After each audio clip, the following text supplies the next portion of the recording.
Welcome back, guys. I am Buddy, and this is Buddy Saga. Today's story is about a man who gets hurt by the people he trusted most, but not every story ends in pain. Here we go. The text came in at 6:32 p.m. on March the 15th, 2024. Our 10th wedding anniversary. I'm stuck at work. Big deadline. I'm so sorry, babe. Happy 10th anniversary. I'll make it up to you this weekend. Love you.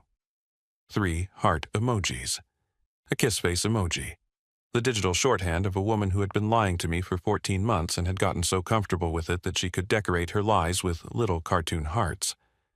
I was sitting in my truck in the parking lot of Bastions, a French-American restaurant on East Carey Street in Richmond's Shockoe Bottom, wearing the charcoal suit I'd bought 3 days ago, specifically for tonight. Not at Nordstrom. Not at some fancy place. At a consignment shop on Broad Street because master electricians don't have Nordstrom budgets, but a man's 10th wedding anniversary only happens once, and I wanted to look like I understood that. I had flowers on the passenger seat. Stargazer lilies. Paige's favorite, the ones she'd carried at our wedding. The ones I'd had delivered to her office every March 15th for 10 years. This year, I'd picked them up in person because I wanted to hand them to her at the table, watch her face, see if she still looked at me the way she did when she was 29 and I was 32, and we were standing in a church in Church Hill promising each other forever. I read the text again. Stuck at work? I almost drove home. Almost called Knox to see if he wanted to grab a beer. Almost let another evening disappear into the routine of a man whose wife was always busy, always working late, always just out of reach. But I'd already paid for the reservation. Non-refundable deposit, $80, which mattered when you ran a small electrical contracting business and $80 was $80. So I figured I'd go in, eat a nice dinner alone, drink a glass of something expensive, and toast 10 years of marriage by myself. That decision, the decision to walk into that restaurant, instead of driving home, is the reason I'm telling you this story today. I walked into Bastions at 8:10 p.m. The hostess seated me at a small table near the back, next to a window that overlooked the alley, which wasn't exactly romantic but suited a man eating alone on his anniversary. I ordered a glass of Barolo. I set the lilies on the empty chair across from me. I picked up the menu, and then I looked up. Across the restaurant, partially hidden behind a decorative wooden screen that separated the main dining room from a more intimate section in the corner, I saw a black dress. Not just any black dress. The black dress. The one I had bought Paige for Christmas 3 months ago from a boutique in Carytown. The one she had tried on in the bedroom and twirled in and said, "I'm saving this for something special." She was wearing it tonight. At Bastions. On our anniversary. The anniversary she was too busy to celebrate with me. She was sitting across from a man. Silver-haired, tanned, tailored suit that probably cost more than my truck payment. He was leaning toward her, his hand resting on hers on the white tablecloth. There was champagne on the table. 2 glasses. The kind with the thin stems that you only see in places where people spend money like it's water. He said something. She laughed. The laugh I used to hear across the kitchen when I'd say something that caught her off guard, the unguarded one, the real one. She was giving that laugh to someone else. And then she leaned across the table and kissed him. Not a peck, not a quick social kiss. A real kiss. The kind of kiss that has history and intention, and the promise of what comes after dinner. The kind of kiss I hadn't received from my wife in months. I couldn't breathe. The restaurant sounds, the clinking glasses, the murmured conversations, the soft jazz from the speakers in the ceiling, all of it collapsed into a single high-pitched tone, like the sound a wire makes right before it snaps. My hands gripped the edge of the table so hard my knuckles went white. My vision narrowed until all I could see was that black dress, that silver hair, that kiss. I stood up. I was going to walk over there. I was going to grab that table and flip it. I was going to look at my wife on our 10th wedding anniversary and ask her how the deadline was going. I was going to make a scene that every person in that restaurant would remember for the rest of their lives. I made it 2 steps before a hand closed around my forearm. "Sit down." The voice was low, female, calm in the way that certain people are calm, Not relaxed, but controlled. The calm of a person who has trained themselves to be steady in situations where other people break. I turned. A woman I had never seen before was standing beside my table. Late 40s, dark hair pulled back tight, wearing a navy blazer over a white blouse, no jewelry except a watch that looked functional rather than decorative. She had the posture of someone who had spent years standing in rooms where standing correctly mattered. Law enforcement, military, something that required the body to be a tool, not a decoration. Let go of my arm. Sit down first. Lady, I don't know who you are, but my wife is over there kissing another man and I'm going to make the biggest mistake of your life. She didn't raise her voice, didn't tighten her grip, just looked at me with gray eyes that were absolutely, perfectly still. I know who that man is. I know who your wife is. I know what's happening at that table. And I need you to sit down because the real show is about to start. Something in her voice stopped me. Not the words, the certainty behind them. This woman wasn't guessing. She wasn't improvising. She knew something I didn't, and the knowing was solid enough that I could feel it. The way you can feel the difference between a wall that's load-bearing and one that's just partition. I sat down. She sat across from me in Paige's chair, next to Paige's lilies. My name is Vivian Hale. I'm a private investigator. She reached into her blazer and produced a business card, sliding it across the table with 2 fingers. I was hired 3 months ago by a woman named Marguerite Ryland. Does that name mean anything to you? No, it will. Marguerite Ryland is the second ex-wife of the man your wife is currently kissing. His name is Sterling Mercer. He's the CEO of Mercer Gaines Capital, where your wife works, and their affair is about to cost him $5 million. I stared at her. Across the restaurant, the waiter was bringing Paige and Sterling a second bottle of champagne. My anniversary lilies were wilting in the chair next to me, and a private investigator was telling me that the destruction of my marriage was a subplot in someone else's revenge story. I'm going to need you to explain that, I said. I will, but first, I need something from you. What? Patience. 30 minutes. Don't approach them. Don't confront them. Don't let them know you're here. I have a colleague outside with a camera and another at the Jefferson Hotel, where Mr. Mercer has a standing reservation in room 412. If you blow this up now, in this restaurant, you'll get a shouting match and a scene. If you wait, you'll get everything. Everything meaning what? Evidence, leverage, the truth about your wife that goes far beyond the man she's kissing right now. She glanced at the bar. Order another glass of wine, breathe, and let me tell you what I've found. I ordered the wine. I breathed. And Vivian Hale told me a story that made the champagne across the restaurant taste like poison in my imagination. Sterling Mercer's 52 years old. He founded Mercer Gaines Capital in 2006 with family money, old Virginia money, the kind that comes with portraits in hallways and buildings with your name on them. He's worth approximately $40 million. He has been divorced twice.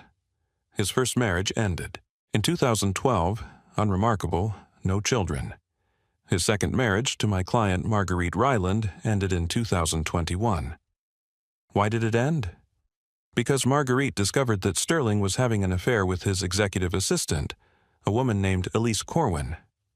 I felt something shift in my chest. Executive assistant. Elise worked for Sterling for 4 years. The affair lasted approximately 2 of those years. When Marguerite found out, she hired an attorney who was very, very good. The divorce settlement was $8 million, but it included something unusual, a morality clause. What's a morality clause? A contractual provision, stating that if Sterling engaged in another workplace affair within 5 years of the divorce, he would owe Marguerite an additional $5 million penalty. Is that enforceable? In Virginia, morality clauses in divorce settlements are enforceable if they're specific and agreed upon by both parties. Sterling's attorney advised him not to sign it. He signed it anyway, because he was arrogant enough to believe he could control himself. She paused. He could not. So, Paige, your wife is Sterling Mercer's current executive assistant. She started at Mercer Gaines in 2018. Based on my surveillance, the affair began approximately 14 months ago in January 2023. 14 months. I thought about the last 14 months, the late nights, the work emergencies, the new clothes that appeared in the closet, expensive things that didn't match her salary, the distance in bed, the conversations that went nowhere, the feeling of sleeping next to a woman who was already somewhere else in her mind. 14 months of lies. And I had believed every one of them.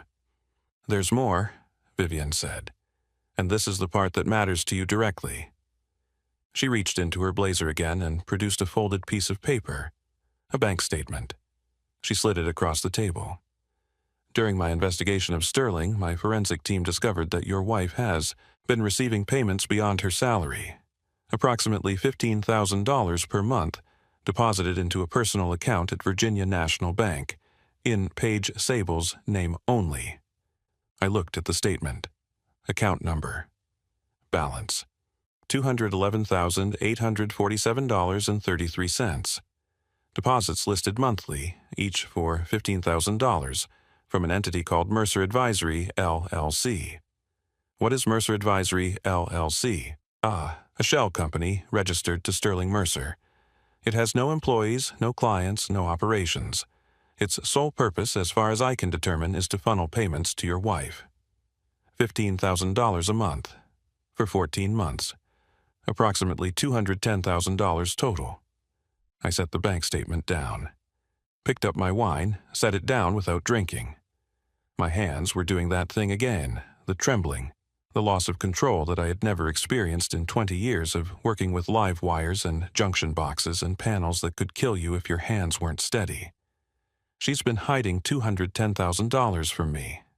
Yes. While we're married. Yes. In Virginia. That's subject to equitable distribution. Half of that money is legally yours. But more importantly, the concealment of assets during a marriage is a serious matter in divorce proceedings. It destroys credibility.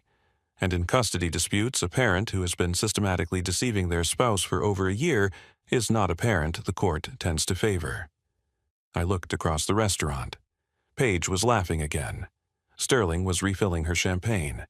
They looked happy. They looked like two people who had the world figured out, who had calculated every angle and covered every base and left nothing to chance. They hadn't calculated me sitting 2 tables away on our anniversary, and they hadn't calculated Vivian Hale. "Why are you telling me this?" I asked. "Your client is Marguerite, the ex-wife. What do you get from helping me?" Vivienne looked at me directly. "My job is to build a case that triggers the morality clause. Your wife is the evidence. Her relationship, her, with Sterling is the trigger. The photographs, the hotel records, the financial trail, all of that proves Sterling violated the clause. Marguerite gets her $5 million. And me? You get the collateral benefit. Everything I've gathered about your wife, the affair timeline, the hidden account, the pattern of deception, is yours to use in your own divorce proceedings. I'm not your investigator, but the evidence doesn't care who uses it. Is that legal? I'm licensed. My methods are legal. My findings are documented and admissible, and I have no obligation to keep what I've discovered from the spouse of the woman I've been investigating." She paused. "Mr. Sable, I was a detective for 14 years before I became a PI. I've seen a lot of marriages end. Most of them end messy, shouting matches, thrown dishes, scenes in restaurants exactly like this one. Those endings feel satisfying for about 10 minutes, then they turn into regret." She nodded toward the corner table. "What I'm offering you is the other kind of ending. The kind that's quiet, calculated, and devastating. The kind where you walk out of this restaurant tonight without saying a word, and 6 months from now, the woman who lied to you on your anniversary is sitting in a courtroom watching everything she built on your trust collapse around her." I sat there for a long time. The jazz played.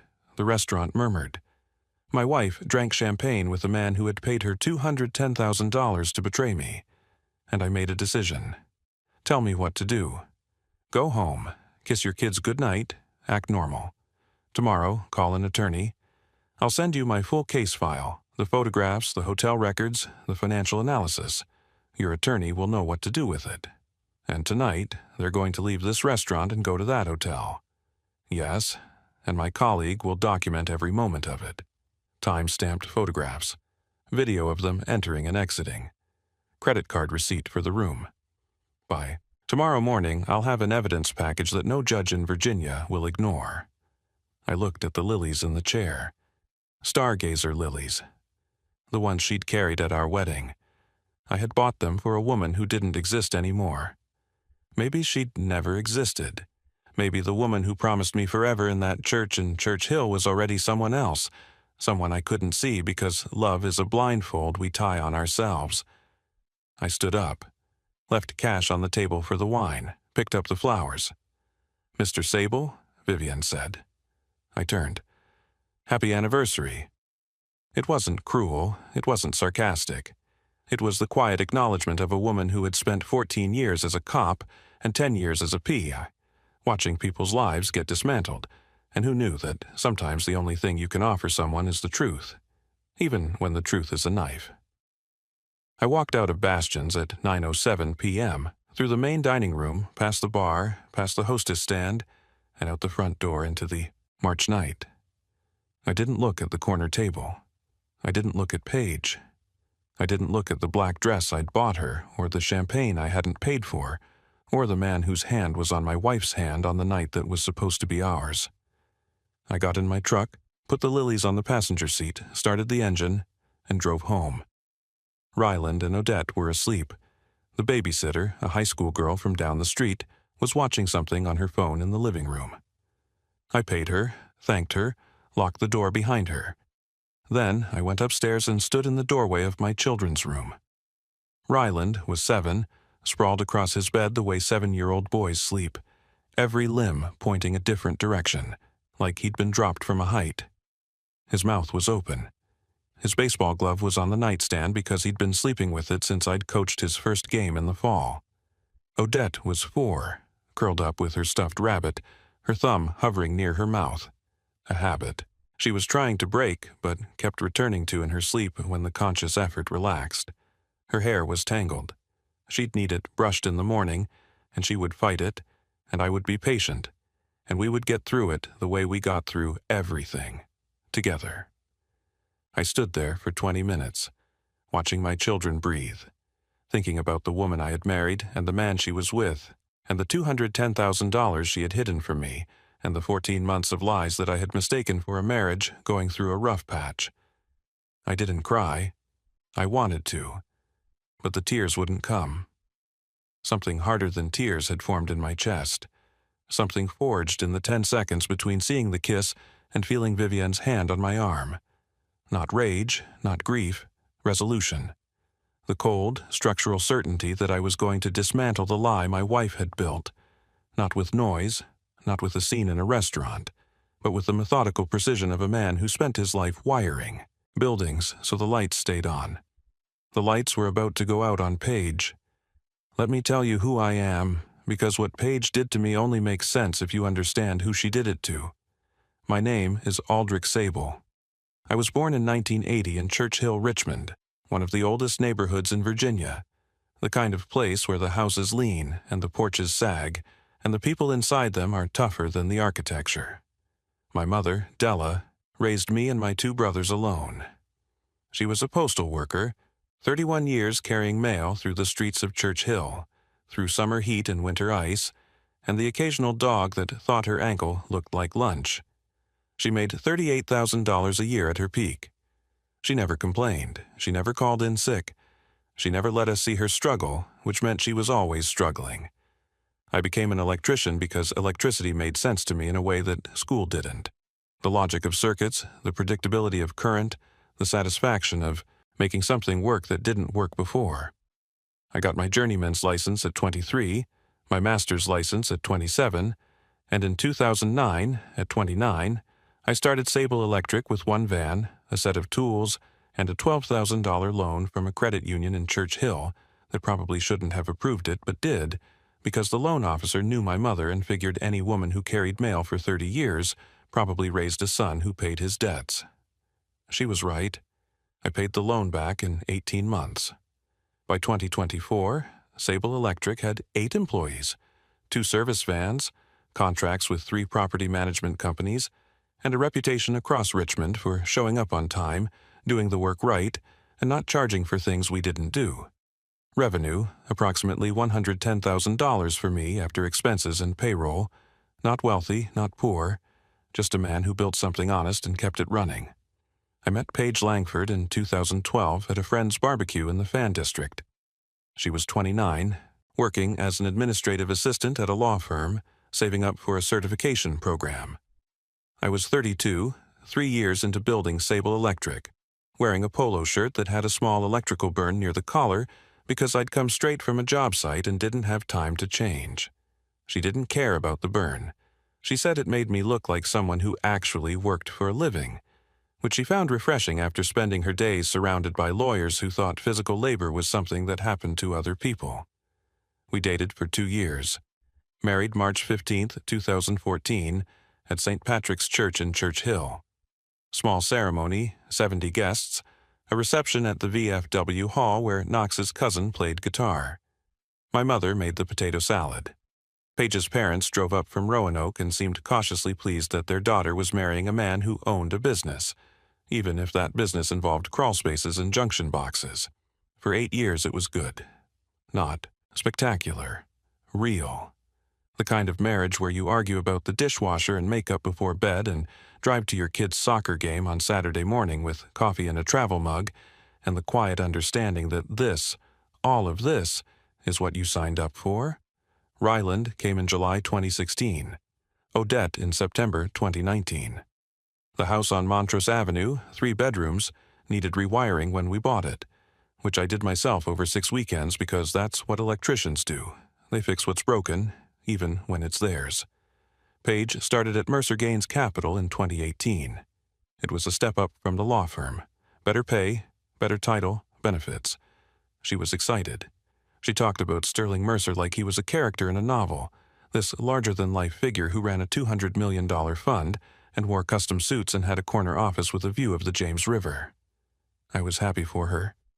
I didn't notice that the admiration in her voice was slowly becoming something else. The distance started in late 2022. Gradual, the way distance always starts. She worked later, came home tired, was less interested in the small conversations that hold a marriage together, the how was your day, the what did the kids do, the I saw this thing and thought of you. Those conversations got shorter, then less frequent, then stopped entirely.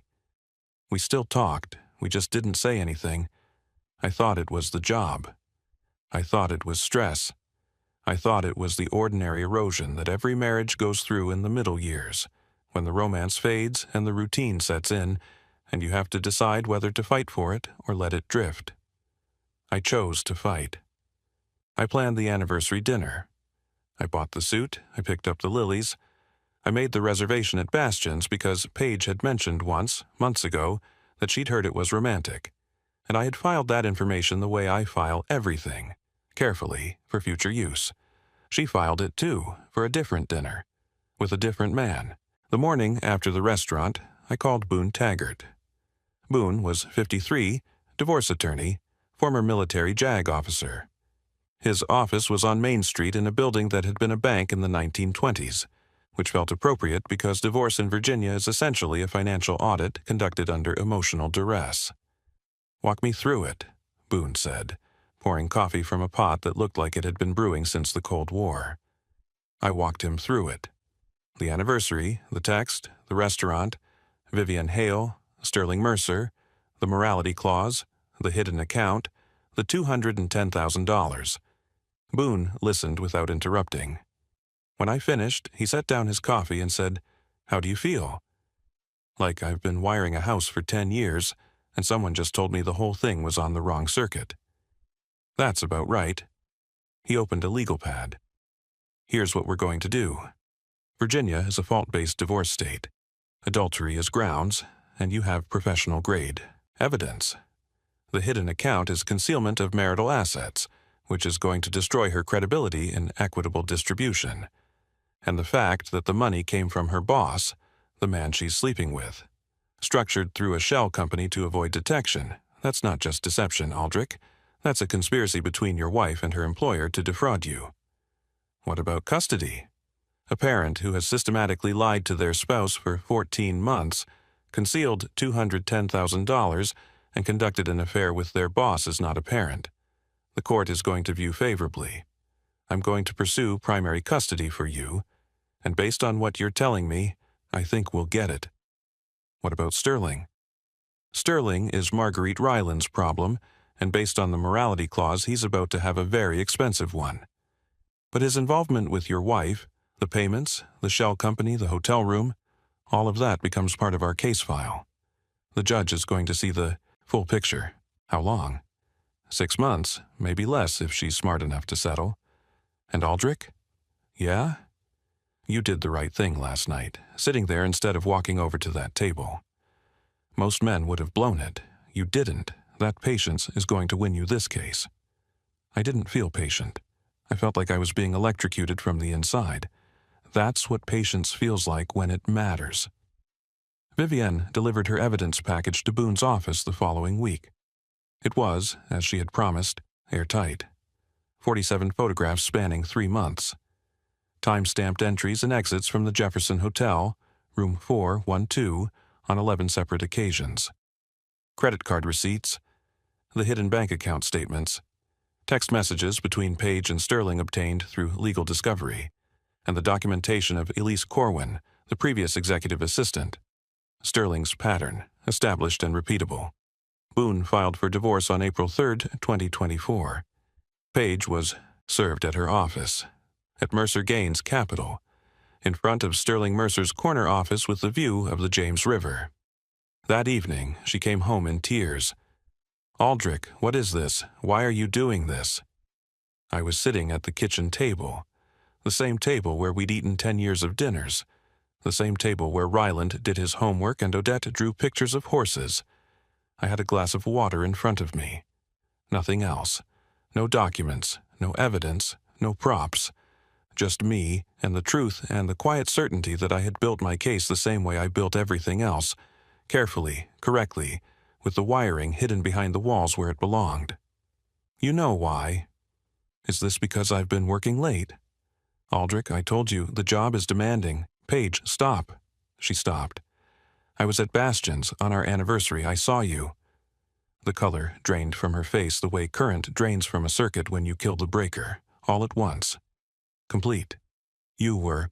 I made a reservation. For us. For our 10th anniversary. And I sat 2 tables away and watched you kiss Sterling Mercer while the text you sent me about being stuck at work was still on my phone. She sat down. Not in a chair. On the floor. Like her legs had stopped receiving signals from her brain. It's not what you think. It's exactly what I think. 14 months. $210,000 in a hidden account from a shell company your boss created to pay you. 11 visits to room 412 at the Jefferson Hotel. 47 photographs, text messages, credit card receipts. I took a sip of water. I know everything, Paige, not because I spied on you. Because someone else was already watching Sterling and they found you in the frame. Who? Who was watching? That doesn't matter. What matters is that it's over. The marriage, the lies, the hidden money. All of it. She was crying now. The real crying, not the performance. The crying of a person who has been running a con for 14 months and has just hit the wall at full speed. The kids, Aldrich. Please, don't take the kids. I'm not taking anything that isn't mine, but I'm not giving up anything that is. I'll end it with Sterling. I'll end it tonight. We can go to counseling. We can... You wore the dress I bought you for Christmas to dinner with another man on our anniversary. You sent me a text with heart emojis while you were sitting across from him. You hid $210,000 from me in an account I didn't know existed. I set down the glass. Counseling doesn't fix that, Paige. Nothing fixes that. She stayed on the floor for a long time. I left the kitchen, went upstairs, checked on the kids, closed their door so they wouldn't hear their mother crying. That was the last real conversation of my marriage. The divorce took 5 months. Boone was methodical, relentless, the kind of attorney who built cases the way I built wiring. Every connection tight, every junction secure, nothing left to chance. Page's attorney tried to fight. He argued that the hidden account was Page's personal savings and not subject to disclosure.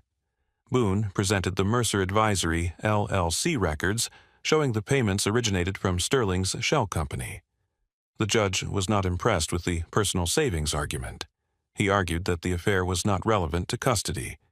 Boone presented the pattern, 14 months of systematic deception, the concealed account, the text message sent from the restaurant on the anniversary night. The judge noted that a parent who demonstrated a sustained capacity for deception was relevant to evaluating custodial fitness. The hidden account, $211,847.33, was frozen and subject to equitable distribution. Page lost primary custody. I was awarded the children during the school week. Page received alternating weekends. The house on Montrose Avenue was awarded to me as the primary residence for Ryland and Odette. Sterling Mercer's reckoning came separately but simultaneously. Marguerite Ryland's attorney filed to enforce the morality clause in April 2024. Sterling's attorneys fought it for 3 months. In July, a judge ruled the clause enforceable. Sterling owed Marguerite $5 million. The fallout was immediate. 3 major clients pulled their money from Mercer Gaines Capital when the affair pattern became public knowledge in Richmond's business community. Sterling's fund, which had been managing approximately $200 million, dropped to $140 million in 6 months. He didn't go broke. Men like Sterling Mercer never go broke. But he went from being a man who was respected in Richmond to a man who was tolerated, which, for someone whose entire identity was built on status, was a kind of death. Page was fired from Mercer Gaines. Not for the affair, that would have been an employment lawsuit waiting to happen. For restructuring, the kind of restructuring that happens when a CEO needs to cut the person who reminds everyone of his worst decision. She received no severance, no reference, and the NDA she signed on her way out ensured she could never discuss the details of her employment publicly. Vivian Hale sent me a final report after Marguerite's case was resolved. Professional, thorough, no flourishes. At the bottom, she had handwritten a note. The patience paid off. I hope the next chapter is better than the last. She was right. It is. A year has passed. It's March 2025. The anniversary just went by. March 15th. I didn't go to Bastion's. I didn't buy lilies. I took Ryland and Odette to a pizza place on Broad Street, and we ate pepperoni slices and played the claw machine in the corner until Odette won a stuffed penguin that she named Electric, because she said it looked like it had been surprised, which is apparently what electricity looks like to a 5-year-old. I'm still running Sable Electric. Business is steady. We picked up 2 new contracts this year. I hired a 9th employee, a young apprentice, from Church Hill named Darius, who reminds me of myself at 22, all ambition and no polish, showing up early with his tools organized and his questions ready. Knox comes by on Fridays with beer and unsolicited opinions about everything from my truck's alignment to my dating life, which is non-existent. I'm not ready. The wiring in my personal life needs a full inspection before I connect anything new. My mother, Della, is 69. She retired from the post office last year. She comes over twice a week to help with the kids, which means she takes over entirely and I stand in my own kitchen like a guest while she makes dinner and gives Ryland batting tips and braids, Odette's hair, and does everything with the fierce, quiet competence of a woman who has been showing up for 69 years and has no intention of stopping. You did the right thing, baby, she told me last month. We were on the porch. The kids were asleep. She was drinking tea. I was drinking the last of Knox's beer. Which part? All of it. Not making a scene, not shouting, not giving that woman the satisfaction of watching you fall apart in public. She looked at me.